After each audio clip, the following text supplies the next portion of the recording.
Kamusta, buddies? And welcome to our video for today, where I will be going to summon in Nagato's banner once again for the last time.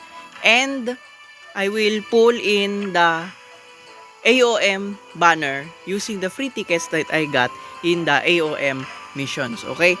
The one that we got here. Because as we all know, we can now get 4 free tickets now. Currently from the AOM missions.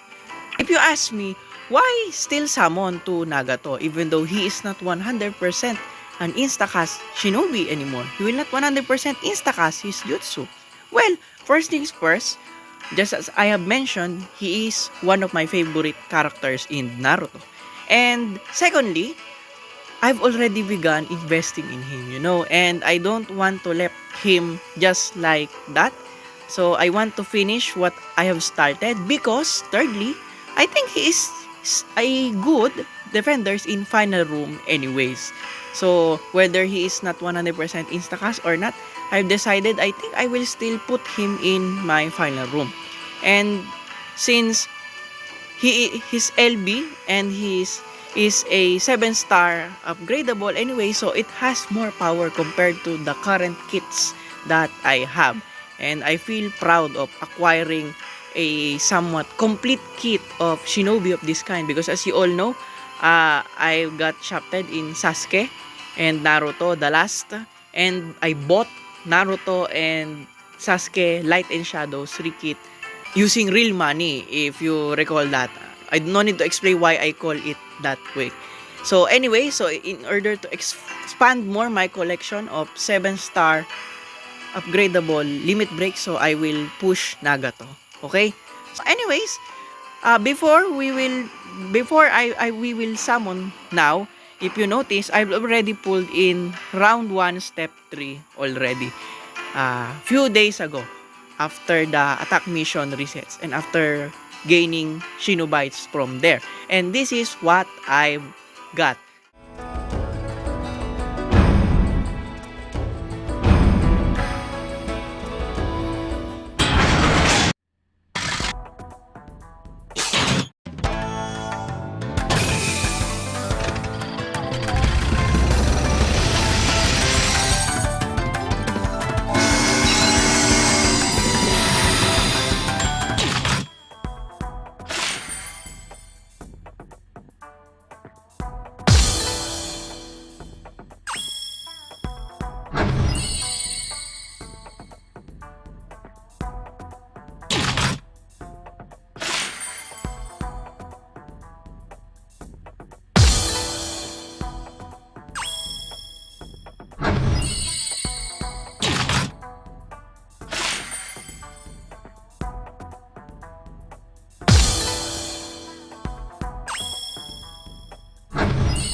So that's what I've got. And as you can see, I'm really already frustrated in pulling those last step of each round. Because I've noticed that in the past months, I'm really shafted during those specific step in a certain round. I'm really shafted. And it's really confusing because those are the moments where the drop rates of featured cards are high. But and yet, I am usually shafted in those specific last step.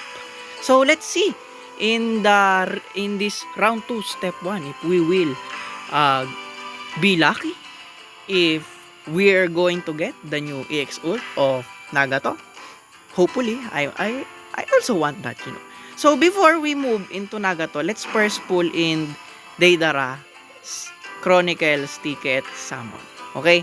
So I wonder what I will be getting here. As I have mentioned, I am not lucky in ticket summons.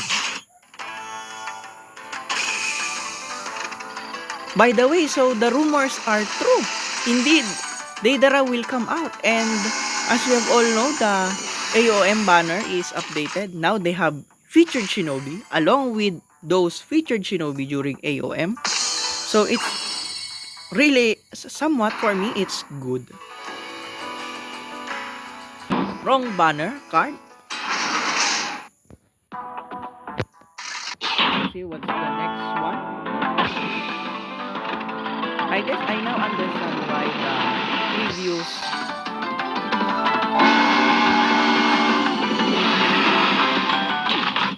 the previous update was very large, because it's we got the new card. Siguro it's probably because they already included the AOM update, which is intended to appear today. No, so that is why the file is huge. I guess. Nice one.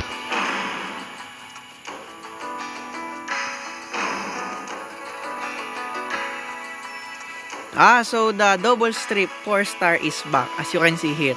So he decreases invisible by 4 seconds and status effect by 10 seconds. So Deidara is back with that. May dalawa pa.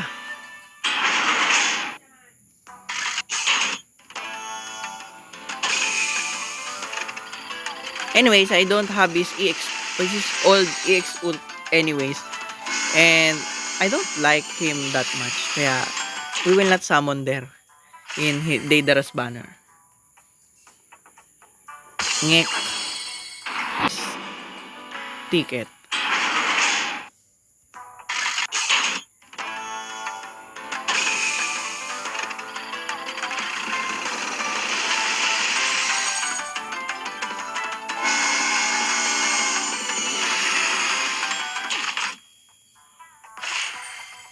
Four-star, okay. My God, why is Shikamaru's appearing here? Anyway, so let's move on to Nagato. So punta tayo kay Nagato. Ito na po. Ito na ang aking last pull with Nagato. Because with this, pwede ko nang mabili yung isa niyang key sa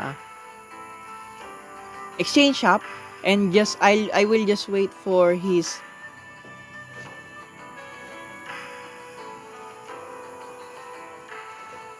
key to appear in the daily shop para gawin ko na siyang patri. So magpo-pull na tayo. Let's go.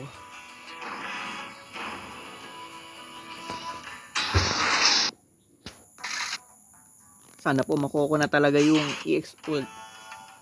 Para complete kit naman. Ilang buwan na tayong hindi full kit eh.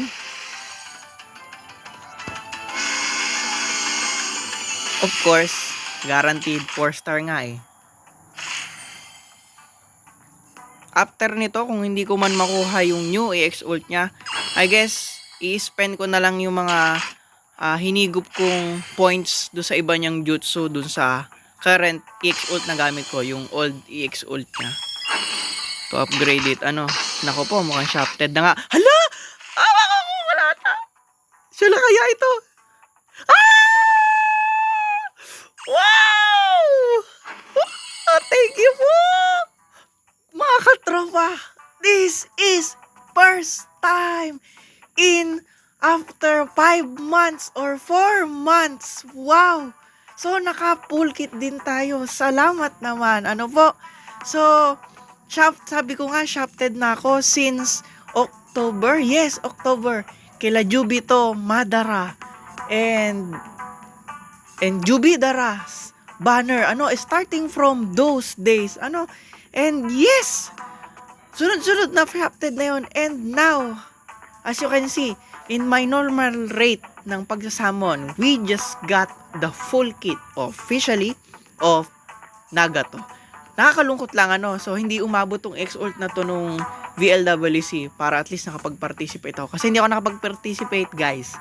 At wala naman ako special Shinobi, no? So walang kwenta pa din yung +2 na 7-star LB against dun sa boss, no? So walang kwenta pa din siya. no? Salamat. Finally, after October, November, December, January, 4 months, full kit, officially with new Shinobi. Whew! Salamat po, salamat. Kala ko shafted tayo. Ang ganda ng pool, ang ganda ng pool. Sulit na sulit. Okay na yan, okay na. Wala akong pake. Kung puro kahoy na yung lumabas dito sa mga ito, no? At least, nakuha na natin siya, mga katropa. Grabe yung balancing ng swerte, mga katropa, oh. Tinan mo, oh. Isang new X, oh, new cards, no? Tapos, isang 4-star, and then the rest ay puro kabalugan. Anyways, I am very contented and very happy right now. Not because Nagato is really good Shinobi, or meta Shinobi katulad nila NTL, STL, but I'm happy because finally my curse has been lifted, So nakakumpleto din tayo ng full kit ng isang featured Shinobi after 4 consecutive months na shafted, na laging kulang-kulang cards na nakukuha ko, So, yun lang mga katropa. Dumaloy nawa sa inyo ang pagpapala. At salamat sa panonood. Kita-kits mga katropa.